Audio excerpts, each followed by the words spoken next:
A very good morning and a warm welcome for the third edition of Goan Art and Literary Festival 2012 at ICG.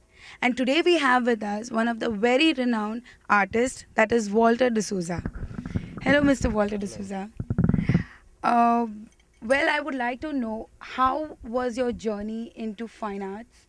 From where you started, what was like the most alarming time where you thought that no, this is supposed to be my line and I'm going to get into it? Well, it all began in Bombay. I,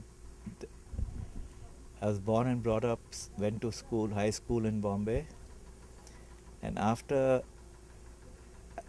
right through school, I thought I would get into the fine arts. It was my main interest, and I kept working kept drawing, painting on my own. But family would not let you get into a profession like this because my father was a doctor, and they thought everybody should get into a professional line. So I finally got joined. I was not a very good student in school, and so all I could do was join St Xavier's College Bombay to do my BA in economics in 1975. And a crazy thing happened. I met her yesterday, Eunice D'Souza. Okay. And I met her yesterday, after 1975. I was a student in St. Xavier's College, and I was not interested in my BA economics, so I kept bunking classes. Till one fine day she got up with me and said, "Hey, you're either here or you're not here. So if you're not here, what are you interested in, Whatever you're interested in, go out and do that and stop messing around in this place here." I think that is the best thing, blunt talk, that could ever happen. And I then decided, okay, this is it. I might as well get the hell out of this place because I was not really enjoying what I was doing. And in 75, I decided to pack up and apply at the Faculty of Fine Arts in Baroda, MS University. And I joined art school in Baroda, and that's when I took off it. Very simple. Basically a kick in the butt, saying, get your focus straight, And I'm happy my family supported me and said, okay, since they trusted her. My elder brothers all studied under her. They knew who she was. And that kind of helped me get the hell out of the place and do what I wanted to do. Okay, very interestingly, we've known that you are working on the entrance facade for a high school at Ahmedabad. Yeah. So, could you tell me what inspired you to do something like this? What inspired me, like I said, I was born in Bombay, brought up in Bombay, and I used to go for evening holidays, Sundays, go for a walk from Marine Lines to Colaba. And the route would be Marine Lines, past Xavier's, down to VT, from VT, walk down Fort, Flora Fountain, walk down straight, Jahangir Art Gallery, and then the Gateway of India.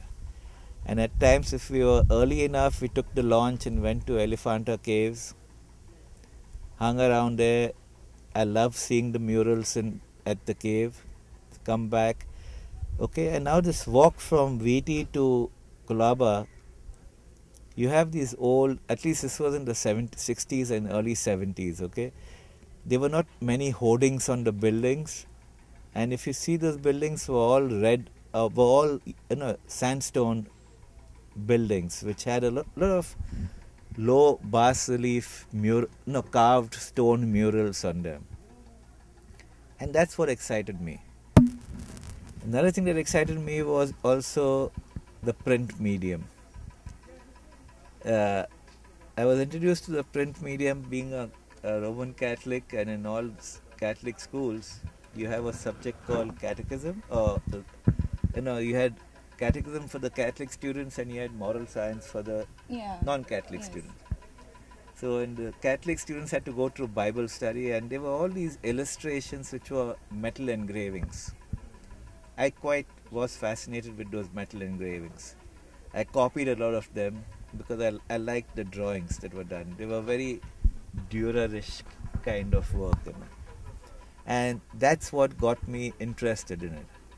So when I got into Baroda, went through the whole process of art school, got out of art school, continued working as in the medium of print, but with woodcuts. And so when this project came about of doing a entrance facade for a high school, this whole art school background training of history and what have you came into play, and that led me to work with this introduction wall of the school. Okay. And it's a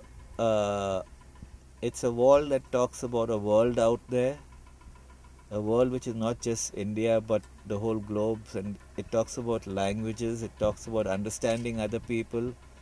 So this wall basically has words. The whole wall is of 5 meters by 50 meters, has all types of words that are not used and not really understood. Simple words like apartheid or untouchability, Yeah.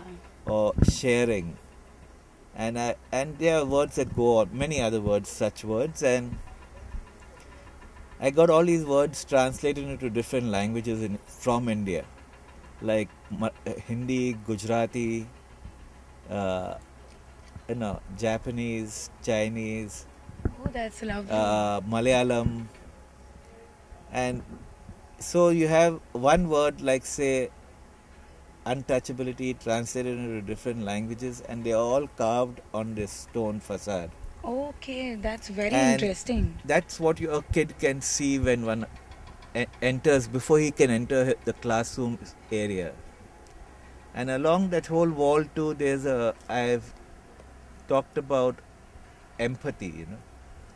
So I have all these words in Braille, which is again fitted onto the same facade at a level where a blind person could read. Okay. So there is Braille. You and me will not be able to read it, but yeah. a blind person could feel, touch. It's all. I've got a lot of help from the Blind People's Association in Ahmedabad, Okay. and they helped me work this whole thing out. That's a very deep thought. Now, since you have told us about a lot of your architecture and your art, could you tell us, like, how do you put your paintings in one form? Like, you must be having a certain choice. People take love, people take history. So you must be having a form of using your paints on your canvas. Any such specific theme that you follow? I do mostly prints. I do works on watercolors, on paper, acrylics on paper, small works. The vast majority of my work is basically the woodcut print. Okay. Yeah, a bit of etching and a bit of lithography, but it's been woodcut print. So I don't paint. I don't have any oils on canvas or acrylic on canvas. So Okay. that puts it straight. Yeah, having said that, I found the print medium the most convenient thing for me to do. I do a lot of ink and brush drawings on paper, and I take that and I work with the print medium, that it goes all around. You know? Okay. It's easily accessible. For me, woodcut has been it's an extension of me, I would say. I'm very comfortable with it. I have no hesitations in working on a woodcut. Painting, if I would pick up a painting, I guess I would have to I would struggle a lot, and I do. Not that I don't do paintings, I do odd painting here and there, but with the print, it's more direct, it's more spontaneous, and my subject matter flows with very simple understandings of everyday. It's everyday objects, and how I relate to it, and how most people would, I presume, relate to it, and bring it out and let it stand out for itself. And mundane, inane objects of life here, like the coal iron, or a walking stick, or a mincer, a bowl of soup. It's all this that invariably creeps into my work. Okay. Would you like to tell us about what is your contribution for the Goan Art and Literary Festival? Uh, I can say what I brought out over here is I showcased my woodcuts and the architectural works that I've done, and the presentation would make whoever was attending it aware of how these architectural works began with a drawing, went on to a print, and how those prints were transformed into part of a structure, architectural structure. The whole passage, the whole brief, the walk, it was kind of a walkthrough. Okay.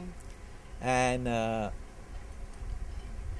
probably people who have seen the buildings and the works that I work along with architects.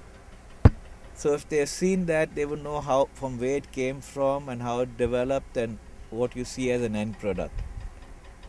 Okay. Yeah. Thank you so much, Walter D'Souza, for giving us your precious time. It was lovely having you. All the best for your Thank future. you. Yeah. Thank you so much. Yeah.